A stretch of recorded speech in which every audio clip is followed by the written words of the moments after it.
Hey hi guys, எல்லாரும் எப்படி இருக்கீங்க? இன்னைக்கு நான் என்ன படம் கொண்டு வந்திருக்கேன்னா ஒரு தரமான ஃபீல் குட் படம். அதுவும் இப்போ ரீசெண்டா ரிலீஸ் ஆனது. இது வரைக்குமே வந்த சதுரா ஜுமான்ஜி படங்கள் மாதிரி இல்லாம இந்த மாதிரி படத்துலயும் எமோஷன்ஸை கொண்டு வரலாம் அப்படின்னு நினைச்ச படம் தாங்க இது. ஒரு குடும்பத்தில் உள்ள 6 பேர் வேர்வுல்ஃப் அப்படின்ற ஒரு கேமுக்குள்ள போய் மாட்டிக்கிறாங்க. அங்க இருந்து வெளியே வரணும்னா மனித ஓநாய்களை கொல்லணும். இப்போ அந்த கேம்ல தன்னோட குடும்பத்துல இருக்க ஒருத்தரே ஓநாயா மாறிடுறாங்க. அவங்கள கொண்டாங்களா, கேமை விட்டு எப்படி வெளியே வந்தாங்க அப்படிங்கறத நம்ம எமோஷன்ஸையும் கனெக்ட் பண்ணி கொண்டு போன ஒரு படம் தான் ரீசெண்டா வெளிவந்த family pack. And hello everyone, this is your Tamil Voice Universe. இது வரைக்கும் இந்த சேனலை சப்ஸ்கிரைப் பண்ணாதவங்க சப்ஸ்கிரைப் பண்ணிக்கோங்க, மறக்காம பெல் ஐகானை பிரஸ் பண்ணிக்கோங்க. இப்போ இந்த அழகான கதைக்குள்ள போகலாம். இந்த கதையோட ஓபனிங் சீன்லயே 90sல இருக்க மாதிரியான ஒரு இடத்தை தான் காட்டுறாங்க. பேக்ரவுண்ட்ல ஒருத்தர் சொல்றாரு, இருட்டினதுக்கு அப்புறம் எல்லாரும் தூங்கிட்டாங்க. அந்த நேரத்துல ஓநாய் தோல் போட்ட ஒருத்தன் தனக்கு உதவி செய்யாதவங்க எல்லாரையும் ஓநாயா மாறிடணும் அப்படின்ற சாபத்தை விட்டுட்டு போயிடுறான். அந்த ஓநாய் மனிதர்கள் தங்களோட ரகசியம் வெளியே வர்றதுக்கு முன்னாடியே தன்னோட முதல் இறைய பாத்துருதுங்க. பார்த்துட்டு சும்மா போயிடுங்களா, அவளை உயிரோடயே விடல, அவளை கடிச்சு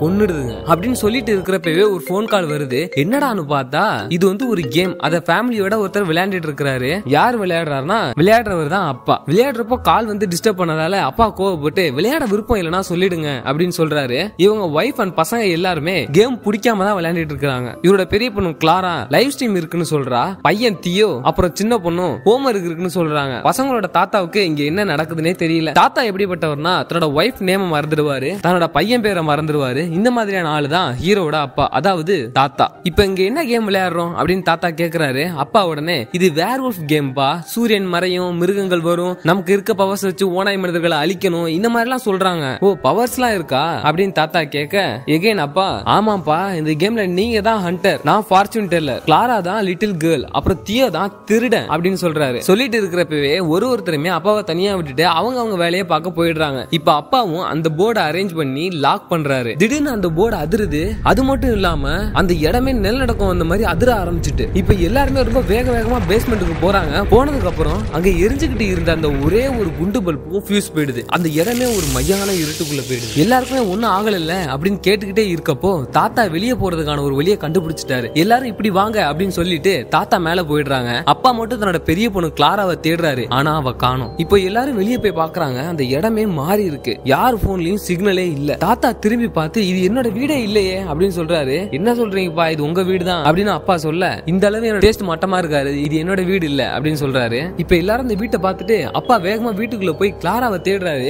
கொஞ்சம் நினைச்சு பாருங்க, திடீர்னு நம்ம இருந்த இடமே மாறிடுது, நம்ம கூட இருந்தவங்கள ஒருத்தர் காணா போயிடுறாங்க, எப்படி இருக்கும்? அதே மாதிரி பயத்தோட தான் தன்னோட பொண்ணு அப்பா பதட்டத்தோட தேடுறாரு. உடனே அம்மா யாரும் பதட்டப்பட வேணாம் அப்படின்னு சொல்ல, என்னது பதட்டப்பட வேணாமா, என்னோட பொண்ணை காணா போயிட்டா அமைதியா இருக்க சொல்றியா அப்படின்னு அப்பா கதறாரு. உடனே அம்மா கிராமத்துல ஏதோ கண்காட்சி நடத்துறதாவும் அதுக்காக அந்த இடத்தை ரீடெக்கரேட் பண்ணிருக்காங்க அப்படின்னு அம்மா சொல்றாங்க. சரி வாங்க அந்த கிராமத்துக்கு போய் தேடி பார்க்கலாம் அப்படின்னு சொல்லிட்டு எல்லாரும் அந்த கிராமத்தை நோக்கி போறாங்க. அதுவும் ரொம்ப வேகமா போற வழியில அப்பா கிளாராவை தேடிட்டே போறாரு. அவங்க சின்ன பொண்ணுக்கு பசி தாங்கல. அவ என்ன பண்ணுவா, சின்ன பொண்ணு வாயை திறந்து சொல்லிட்டா. ரொம்ப சோம்பேறியா இருந்த தியோவும் தாத்தாவும் திடீர்னு ரொம்ப சுறுசுறுப்பாயிட்டாங்க. இதை பார்த்த அம்மா ரொம்ப அதிர்ச்சி ஆயிட்டாங்க. என்னடா இவங்க சரியான சோம்பேறிங்க 2 பேருமே திடீர்னு இவ்வளவு சுறுசுறுப்பா இருக்காங்களே அப்படின்னு நினைக்கிறாங்க. இப்ப எல்லாரும் சேர்ந்து ஒரு இடத்த ரொம்ப ஆச்சரியமா பாக்குறாங்க. அப்பா உடனே அப்பனா அவங்க உங்க வீட்டை மட்டும் ரீடெக்கரேட் பண்ணல அப்படின்னு சொல்றாங்க. என்னடான்னு பார்த்தா அங்க ஒரு குட்டி கிராமம், அது கூட அரண்மனையும் பழைய கட்டிடங்களும் இருக்கு. இப்ப எல்லாரும் இந்த கிராமத்தை நோக்கி ஓடுறாங்க. அந்த இடத்துக்கு போய் பார்த்தா பயங்கரமான ஷாக்கு. இவங்கள மாதிரி அங்க யாருமே இல்ல, ரொம்ப வித்தியாசமா இருக்காங்க. அங்க இருக்கிறவங்க எல்லாம் இவங்களை ஒரு மாதிரி பாக்குறாங்க. தன்னோட பொண்ணு வேற பசிக்குதுன்னு சொல்றா. அவளுக்கு ஃபுட் வாங்கி தரலாம்னு சொல்லிட்டு ஒருத்தவங்கிட்ட ஃபுட் வாங்கலாம்னு வாங்குறாங்க.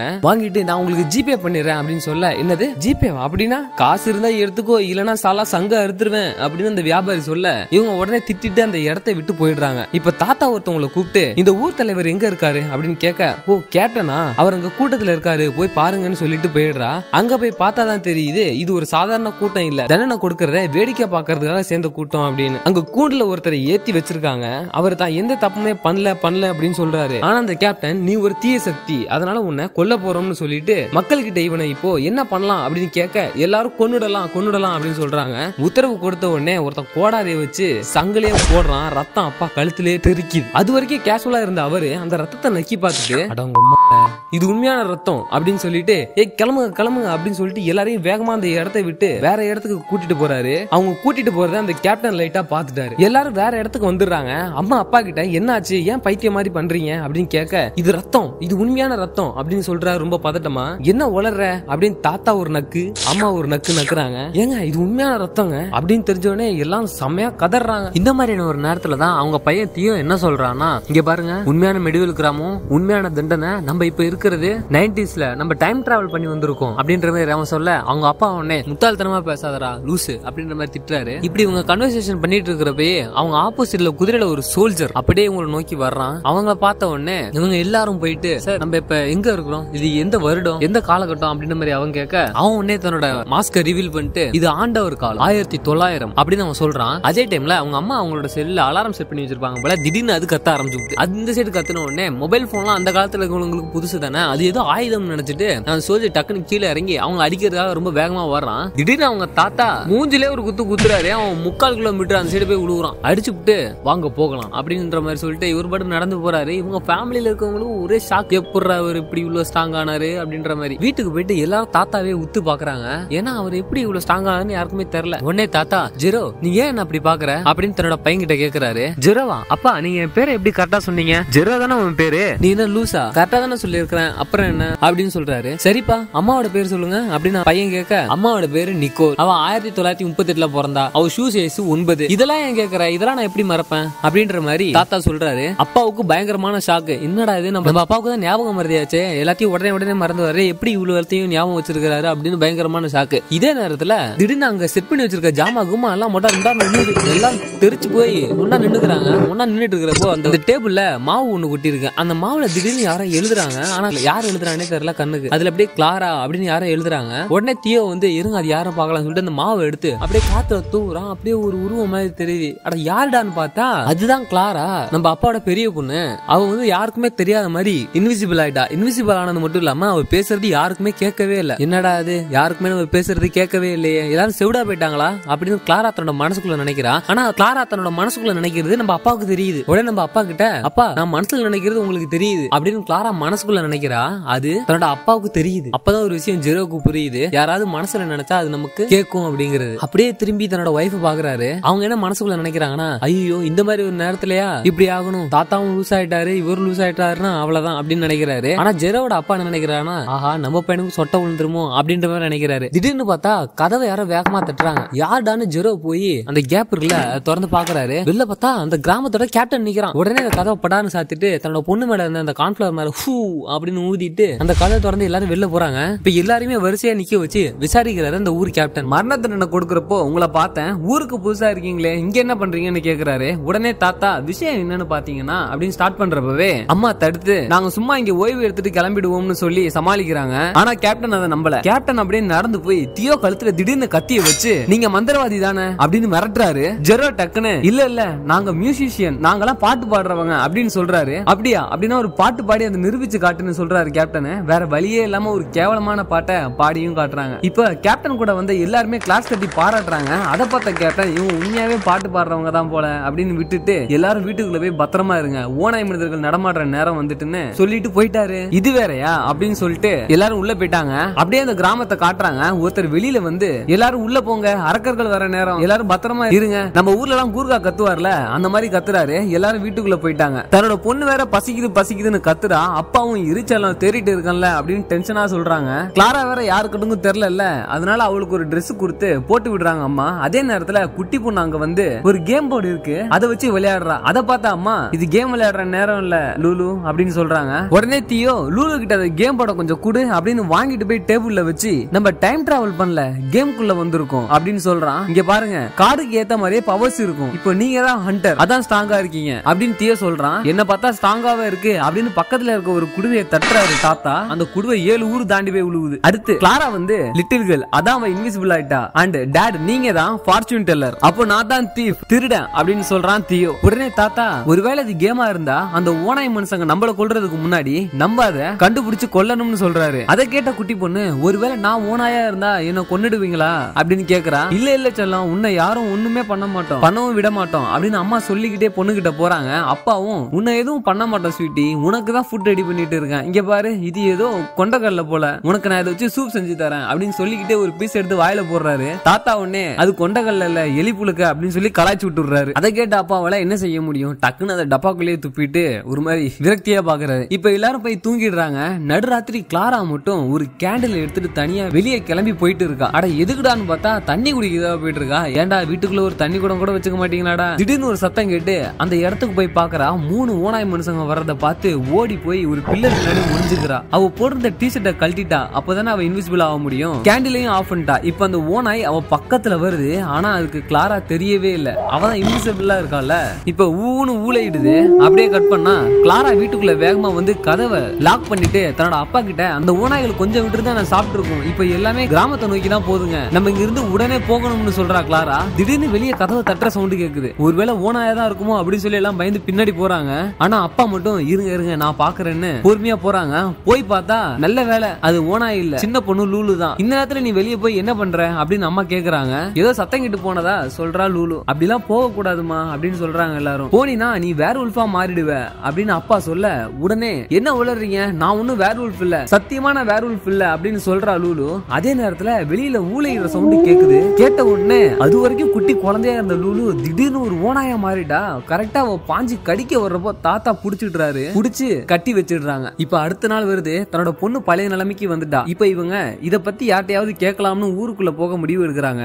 ஆனா போன வாட்டி பண்ண தப்ப இவங்க இந்த வாட்டி பண்ணல. அந்த கிராமத்துக்காரங்க மாதிரியே இவங்களும் ட்ரெஸ் பண்ணிட்டு போறாங்க. அங்க கிராமத்துக்கு போன அப்புறம் தான் தன்னோட பசங்கள்ட்ட சாப்பிட ஏதாவது வாங்கிட்டு வர சொல்லிட்டு இவங்க கேமை விட்டு வெளியே போறதுக்கான வழி ஏதாவது இருக்கா அப்படின்னு தேட போறோம் அப்படின்னு சொல்லிட்டு போறாங்க. இப்ப பசங்க 2 பேரும் பேசிக்கிட்டே வராங்க. தியோ கிளாரா கிட்ட கேம் படி பார்த்தா நான் தான் திருடன், என்னால ஈஸியா திருட முடியும்னு சொல்லிக்கிட்டு ஒரு கூடையில பழம் வித்துக்கிட்டு இருக்காங்க. அதை எடுத்து வச்சுக்கிட்டு பாத்தியா இதுக்கு மறையணும்னு அவசியம்லாம் இல்ல அப்படின்னு சொல்றான். அதே நேரத்துல ஒரு பெரிய மாக்கா மாதிரி இருக்கான். அவன் கையில போடுற பிரேஸ்லெட்டை கழட்டி ஒரு இடத்துல வைக்கிறான். அதை பார்த்து தியோ அந்த பிரேஸ்லெட் ரொம்ப அழகா இருக்குல்ல, நான் அதை திருடி காட்டுறேன் அப்படின்னு பயங்கரமா ஆட்டிடியூட் காட்டிட்டு போறான். அவன் அந்த பிரேஸ்லெட்டை மட்டும் எடுப்பான்னு பார்த்தா அதுக்கு பக்கத்துல இந்த கத்தியை வேற தட்டி விட்டு விட்டான். தட்டி விட்ட உடனே அதை தடி தாண்ட வர வேற பார்த்துட்டான். திருடன் சொல்லிட்டு தியோவை துரத்திக்கிட்டே ஓடுறான். தியோவும் ஓடுறான் சலிக்காம. இந்த நேரத்துல கிளாரா வேகமா வந்து அப்பாட்டையும் அம்மாட்டையும் தியோ ஒரு பொருளை திருடி மாட்டிக்கிட்டான் அப்படின்னு கதறா. உடனே அப்பாவும் அம்மாவும் பதறாங்க. ஐயோ பையன் மாட்டிக்கிட்டானா அப்படின்னு. திடீர்னு இவங்க பின்னாடி அந்த தடி தாண்ட வரான் வந்து உங்க பையன் மாட்டிக்கிட்டான், அவன் எல்லா உண்மையும் சொல்லிட்டான் அப்படின்னு சொல்ல அவன் சொல்றதெல்லாம் காதுல வாங்காதீங்க, அவன் ட்ரக்ஸ் எடுத்திருக்கான் அப்படின்னு சமாளிக்கிறாரு அப்பா. இப்ப தியோட அம்மா வேகமா வந்து என் பையனை எங்கடா வச்சிருக்க, ஒழுங்கு மரியாதையா சொல்லிடு அப்படின்னு சொல்ல கொஞ்சம் பொறுமையா இருங்கம்மா, நான் தான் தியோ அப்படின்னு சொல்லிட்டு அவன் கையில போட்ட அந்த பிரேஸ்லெட்டை கலட்டுறான். திடீர்னு தியோ உருவத்துக்கு வர்றான். அந்த பிரேஸ்லெட்டை போடுறான். தடி தாண்டவரானா மாறுறான். என்னடான்னு பார்த்தா இதுதான் தியோவோட பவரே. அவனால அடுத்தவங்களோட பொருளை வச்சு அவங்க உருவத்தை திருட முடியும். இது தெரிஞ்ச உடனே அப்பா தியோ கிட்ட போய் உன்னோட பவர் ரொம்ப யூஸ்ஃபுல்லான ஒண்ணு அப்படின்னு சொல்லிட்டு ஜெயிலோட காவலாளிகளை ஒருத்தர் சாப்பிட போறப்போ அவரோட ஹெல்மெட்டை கிளாரா ஆட்டையை போட்டுட்டு வந்துட்டா. இப்ப தியோ அந்த காவலாளிகள் வேஷத்துல ஜெயில் உள்ள போய் விசாரிக்கிறப்பதான் தெரியுது ஓனாய் தோல் போர்த்திய ஒருத்தங்கிட்ட தான் கேமை விட்டு வெளியே போறதுக்கான வழி இருக்குன்னு சொல்றான் ஒருத்தன். அப்படியே கட் பண்ணா எல்லாரும் வீட்டுல உட்காந்து டிஸ்கஸ் பண்ணிக்கிறாங்க. அவங்க இந்த கேமை விட்டு வெளியே போகணும்னா கண்டிப்பா இந்த கேமை விளையாடியே ஆகணும். அந்த 4 வேர் உல்ஃபையும் கொல்லணும், அப்பதான் வெளியே போக முடியும். ஆனா அவங்க பொண்ணும் ஒரு வேர் உல்ஃப். இப்படி ஒரு சிக்கல்ல மாட்டிக்கிறாங்க. இத பத்தி பேசிட்டு இருக்கப்போ அவங்க வீட்டுக்கு பக்கத்துல ஒருத்தர் போறாரு. அவர் ஒட்டு கேக்குறாரு நினைச்சு தாத்தா தட்டை எடுத்து தவடாலேயே அடிக்கிறாரு. ஆமா அப்படியே ஜன்னலுக்கு வெளியே மேகம் போட்டு விழுந்துட்டான். அவனை இப்ப கட்டி வச்சு விசாரிக்கிறாங்க. விசாரிக்கிறப்பதான் தெரிய வருது இவர் ஒரு ஆர்டிஸ்ட்ன்றதே. அது மட்டும் இல்லாம ஜெரோ அவர் பவர் யூஸ் பண்ணி இந்த ஆர்டிஸ்ட் என்ன நினைக்கிறாரு அப்படின்னு பார்த்தா அப்பதான் தெரியுது இவர் ஒரு கேன். அந்த காலத்துல எல்லாம் கேவா இருந்தா வீட்டுக்குள்ள எல்லாம் சேர்க்கவே மாட்டாங்க, கட்டி வச்சு அடிப்பாங்க, தோலை உரிச்சு தொங்க விட்டுருவாங்க. ஆனா நம்ம காலத்துல அதெல்லாம் கிடையாது. இதெல்லாம் ஜெரோ ஆர்டிஸ்ட் கிட்ட சொல்ல அவர் உடனே அப்ப உங்க காலத்துல என்ன மாதிரி ஆளுங்களுக்கு எல்லாம் சுதந்திரமா இருக்கலாம் அப்படின்னு சொல்றாரு. இப்ப இவரால நமக்கு எந்த ப்ராப்ளமும் இல்லன்னு தெரிஞ்சு உடனே ரிலீஸ் பண்ணிட்டாங்க. இப்ப இவங்க 2024ல இருந்து 1497வது வருஷத்துக்கு வந்ததையும் இந்த கேம்ல இருந்து வெளியே போகணும்னா அந்த 4 உல்ஃபையும் கொல்லணும். யார் அந்த 4 உல்ஃப்னு உங்களுக்கு தெரியுமா அப்படின்னு கேட்க எனக்கு தெரிஞ்சா கண்டிப்பா ஹெல்ப் பண்ணலாம் அப்படின்னு சொல்லிட்டு இருக்கப்பவே கிளாரா தண்ணியை கொடுக்கறா. ஆர்டிஸ்டுக்கு பயங்கரமான ஷாக்கு. உடனே ஜெரோ சொல்றாரு அது என் பொண்ணு தான் இப்ப இன்விசிபிளா இருக்கா அப்படின்னு சொல்ல ஆர்டிஸ்ட் உடனே ஓ இதுக்கு என்னால உங்களுக்கு ஹெல்ப் பண்ண முடியும் அப்படின்னு சொல்லி அவரோட இடத்துக்கு கூட்டிட்டு போயிட்டாரு. இப்போ ஒரு பெரிய பாத்திரத்துல எதையோ போட்டு கிண்டிட்டு இருக்கிறாரு. என்னடான்னு பார்த்தா அது ரப்பருங்க, வேற ஒண்ணும் கிடையாது. இப்ப அது உள்ள கிளாரா இறங்கி அவ தன்னோட உருவத்தை வர வச்சுக்கிட்டா. விக் வச்சு முடியும் வச்சிடுறாங்க. இப்ப பேச முடியாததால ஒரு நெக்லஸ் மாதிரி இருக்கு, அத அந்த ஆர்டிஸ்ட் கழுத்துல மாட்டி விடுறாரு. அதை நீயே கிஃப்டா வச்சுக்கோன்னு சொல்லிட்டாரு. மாட்டி விட்ட உடனே அது வரைக்கும் ஊமையா இருந்த கிளாராவுக்கு வாய்ஸ் வந்துடுது. பேசவே முடியாத ஒரு ஊமைக்கு திடீர்னு பேச்சு வந்தா எப்படி இருக்குமோ அந்த அளவுக்கு எல்லாரும் சந்தோஷப்படுறாங்க. அந்த சீனை அப்படியே கட் பண்ணா கிராமத்துக்கு போறாங்க எல்லாரும். அங்க போனா கேப்டன் ஒரு பொண்ணை பிடிச்சு வச்சு இவ ஒரு வேர் உல்ஃப், இவளை கொல்ல போறோம் அப்படின்னு சொல்லி கொல்ல போறாங்க. அப்போன்னு பார்த்து அந்த கொலை செய்யறவனோட கோடாரி கலண்டு போய் விழுவுது அந்த சைடு. கேப்டன் கிட்ட போய் டெய்லியும் ஒருத்தனை கொண்டுட்டு இருந்தா கோடாரியும் பழசாதான் போகும், ஒரு புது கோடாரி கொண்டுட்டு வாங்க அப்பதான் வெட்ட முடியும் அப்படின்னு சொல்லிடுறான். அதே சமயம் திடீர்னு இருட்டியும் போயிடுது. அந்த பொண்ணு அப்பாவி, அவளை போய் கொல்ல போறாங்களே அப்படின்னு நினைச்சா திடீர்னு அந்த பொண்ணு ஒரு வேர்வுல்ஃபா மாறி எல்லாரையும் அடிக்க ஆரம்பிச்சுட்டா. நல்ல வேளை கேப்டன் கரெக்டா அந்த வேர்வுல்ஃப கொன்னுட்டாரு. அது செத்த உடனே அந்த பொண்ணு கையில அந்த போர்டுல வைக்கிற மாதிரி ஒரு டோக்கன் வருது. அதை தாத்தா எடுத்து வச்சுக்கிட்டாரு. அந்த நேரத்துல திடீர்னு லூலு இங்க என்னாச்சு அப்படின்னு தன்னோட காதுல இருந்த துணியை எடுத்துடுறா. கரெக்டா ஓனாய் ஊளையிடுற சத்தம் கேட்டு இவனும் ஓனாயா மாறிட்டா. அந்த கேப்டன் அங்க பாருங்க குட்டி மிருகம் ஒண்ணு ஓடிட்டு இருக்கு, அதை எப்படியாவது வேட்டையாடணும் அப்படின்னு சொல்லி அதை வேட்டையாட பாக்குறாரு. டக்குன்னு தாத்தா ஒரு மூட்டையில லூலுவை புடிச்சு தூக்கிட்டு போயிடுறாரு. இந்த சைடு பார்த்தா கிளாராவை காணோம். இப்ப எல்லாரும் போங்க, நான் போய் கிளாராவை கூப்பிட்டு வந்துடுறேன் அப்படின்னு ஜெரோ மட்டும் தனியா போறாரு. இவர் போன இடத்துல பாத்தீங்கன்னா 2 வேர்வுல்ஃப் சுத்திக்கிட்டு இருக்கு. டக்குன்னு ஜெரோவை கிளாரா இழுத்து நான் போய் அந்த வேர்வுல்ஃப திசை திருப்புறேன், நம்ம போயிடலாம் அப்படின்னு சொல்லி அதை அப்படியே செஞ்சு 2 பேரும் தப்பிச்சு போயிடுறாங்க. இப்பதான் உங்களுக்கு ஒரு விஷயம் புரிய வருது. ஒரு வேர்வுல்ஃப்மே சின்ன சின்ன விஷயங்கள்ல மனுஷங்கள மாதிரியே தான் இருக்குது. இவங்க அதை வச்சு பகல்லே யார் வேர்வுல்ஃப்னு கண்டுபிடிச்சு எல்லாரையும் ஒருத்தரா கொல்றாங்க. இன்னும் உங்களுக்கு ஒரு டோக்கன் தான் தேவை. அந்த ஒரு வேர்வுல்ஃப் கையில மட்டும் வெள்ளை மாவு இருக்கும். ஆனா அந்த ஒரு வேர்வுல்ஃப் மட்டும் இவங்க கல்ல மாட்டவே இல்ல. அதே நேரத்துல ஜெரோவோட வைஃப் வேற ஓவரா பேசி ஜெயிலுக்கு போயிட்டாங்க. அவளை கொலை தண்டனை கொடுக்க போறப்போ தன்னோட வைஃபை எப்படியாவது காப்பாத்தி ஆகணும் அப்படின்னு சொல்லி ஒரு டிராமா பண்றாங்க. என்ன டிராமானா, நான் கடைசியா என்னோட வைஃப்காக ஒரு பாட்டு பாடிக்கிறேன் அப்படின்னு சொல்லி எல்லாரையும் திசை திருப்புறாரு ஜெரோ. ஜெரோட இசையில எல்லாரும் மயங்கி கிடக்கிறப்போ ஜெரோட வைஃப் பின்னாடி வேலை தப்பிச்சுட்டாங்க. ஜெரோட வைஃப் தப்பிச்சதை பார்த்த கேப்டன் அவங்களை எப்படியாவது பிடிக்க சொல்லி உத்தரவிடுறாங்க. இப்ப ஜெரோட குடும்பத்தை பிடிக்கிறதுக்காக கேப்டன்ல இருந்து எல்லாரும் தீவிரமா போயிட்டு இருக்காங்க. அதே நேரத்துல ஒரு ஆர்டிஸ்ட் பார்த்தோம்ல, அவர் தான் என்னோட இடத்துல ஒளிஞ்சுக்கோங்க, உங்களுக்கு ஒண்ணும் ஆகாதுன்னு சொல்லி அனுப்பி வைக்கிறாரு. ஆனா அந்த இடத்துக்கு அந்த வெள்ளை மாவு டஸ்ட் இருக்கும்ல கையில, அந்த வேர்வுல்ஃப் அங்க வந்துருது. அம்மாவும் அப்பாவும் எல்லாரும் ஒளிஞ்சுக்கோங்க, இது எப்படியாவது பாத்துக்கலாம் அப்படின்ற மாதிரி சமாளிக்க அவங்க பசங்க தாத்தா எல்லாருமே இது நாங்க பாத்துக்கிறோம், நாங்க இழுத்து போராட போறோம் அப்படின்னு சொல்லி நாலா பக்கமும் நின்னு அந்த வேர்வுல்ஃப் அடின்னு அடிக்கிறாங்க.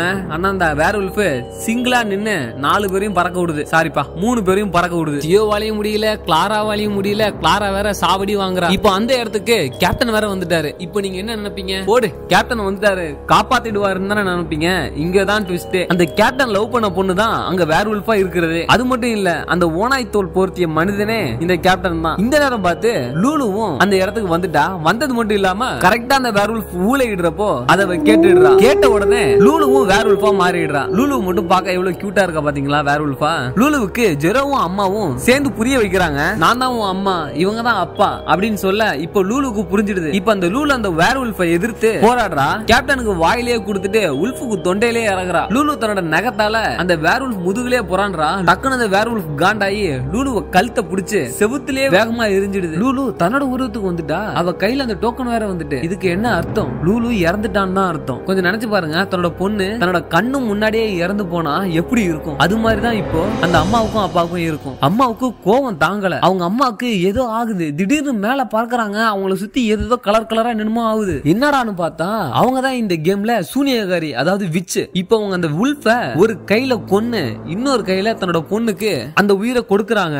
இப்போதான் எல்லாருக்கும் நிம்மதியா இருக்கு. இப்ப 4 உல்ஃப் கார்டுமே கிடைச்சிட்டு தன்னோட பொண்ணும் உயிரோட வந்துட்டா. அவங்க எதிர்பார்க்காதது எல்லாமே நடந்துட்டு அவங்க எல்லாருமே இங்கே தான் இருப்பாங்க. தன்னோட பொண்ணை கொன்னாதான் போக முடியும்னா நம்ம போக கூடாது அப்படின்ற ஒரு முடிவுல இருப்பாங்க. கடைசியில எப்படியோ 4வது கார்டும் கிடைச்சிட்டு, அதுவும் தன்னோட பொண்ணை கொல்லாமலே அப்படிங்கிற ஒரு சந்தோஷமான சிச்சுவேஷன்ல அந்த சீனை அப்படியே கட் பண்ணா இப்ப எல்லாரும் அவங்களோட வீட்ல இருந்து கிளம்பிட்டாங்க. இப்ப ஜெரோவும் அந்த ஆர்டிஸ்டும் பேசிக்கிறாங்க. என்னன்னா ஆர்டிஸ்ட் சொல்றாரு, உன்னை பார்த்த உடனே நம்பிக்கை வந்துச்சு, நான் இனிமே என்னோட உண்மையான பேரை தான் யூஸ் பண்ணுவேன் அப்படின்னு சொல்ல ஜெரோ உடனே அப்படியா உன்னோட உண்மையான பேர் என்ன அப்படின்னு கேட்க அவர் சொல்றாரு தன்னோட பேரை லியோனார்டோ டா வின்சி அப்படின்னு சொல்றாரு. ஜெரோவுக்கு செம அதிர்ச்சி. அட பாவி, டா வின்சி படம் வரைஞ்சவடா நீனு, சரி போயிட்டு வரேன் அப்படின்னு சொல்லிட்டு டா வின்சியோட அசிஸ்டன்ட் கிட்ட டா வின்சி வரையற எல்லா போட்டோவையும் நீ வாங்கிடு, உனக்கு ரொம்ப யூஸ்ஃபுல்லா இருக்கும் அப்படின்னு சொல்லிட்டு போறாரு. இப்ப எல்லாரும் அந்த போர்டுல அவங்கவுங்க கார்டையும் அவங்க சேகரிச்ச அந்த 4 கார்டையும் வச்சுட்டாங்க. இப்ப அப்படியே கட் பண்ணா அவங்க உலகத்துக்கு வந்துட்டாங்க. இப்படிதாங்க இந்த படம் ஒரு முடிவுக்கு வருது. ஜெரோட அப்பாவுக்கு அதே ஞாபகம் மாதிரி வந்துட்டு அவருக்கு இதுக்கு முன்னாடி நடந்த அந்த கேம் விளையாண்டது எதுவுமே ஞாபகம் இல்லாம போயிட்டு அவர் அந்த கேமுக்குள்ள இருந்தவே தன்னோட பையனுக்கு ஒரு லெட்டர் எழுதி வச்சுட்டாரு. அதை இப்ப தன்னோட பையன்ட்ட கொடுத்துட்டு அவர் போயிட்டாரு. அதை பார்த்த ஜெரோ கண் கலங்குறான். அப்படியே கட் பண்ணா எல்லாரும் இப்போ ஒரு கண்காட்சியில தான் இருக்காங்க. ஜெரோ மட்டும் ஏதோ ஒரு படத்தை உத்து பாத்துக்கிட்டே இருக்கிறான். ரொம்ப நேரமா உத்து பாத்துட்டு இருக்கிறான். சரி வாங்க போகலாம், இதே எவ்வளவு நேரம் பாத்துட்டு இருப்பீங்க அப்படின்னு அவங்க வைஃப் கேட்க, இது கொஞ்ச நேரம் பாத்துட்டு வரேன் அப்படின்னு சொல்லிட்டு அப்படியே பாத்துட்டே இருக்கான். அட என்னடான்னு பார்த்தா டா வின்சி ஒரு படம் வரைஞ்சிருப்பார்ல, ஃபேமஸான படம், அந்த படத்தை இப்ப காட்டுறாங்க. அதுல ஜெரோவோட மூஞ்சி இருக்குது. அடப்பாவிகளா, பாஸ்டர்ல ஒரு விஷயத்த மாத்தி அதை ஃபியூச்சர்லயும் மாத்திட்டீங்களேடா அப்படின்னு தான் இருந்தது. இப்ப எல்லாரும் ரொம்ப சந்தோஷமா இருக்காங்க. இப்படி ஒரு ஹாப்பி மொமெண்டோட தான் இந்த படத்தை முடிக்கிறாங்க. சோ அடுத்தது இதை விட ஒரு நல்ல படத்தோட சந்திக்கலாம். Until the signing off, Tamil voice universe Guru. மறக்காம சப்ஸ்கிரைப் பண்ணிடுங்க.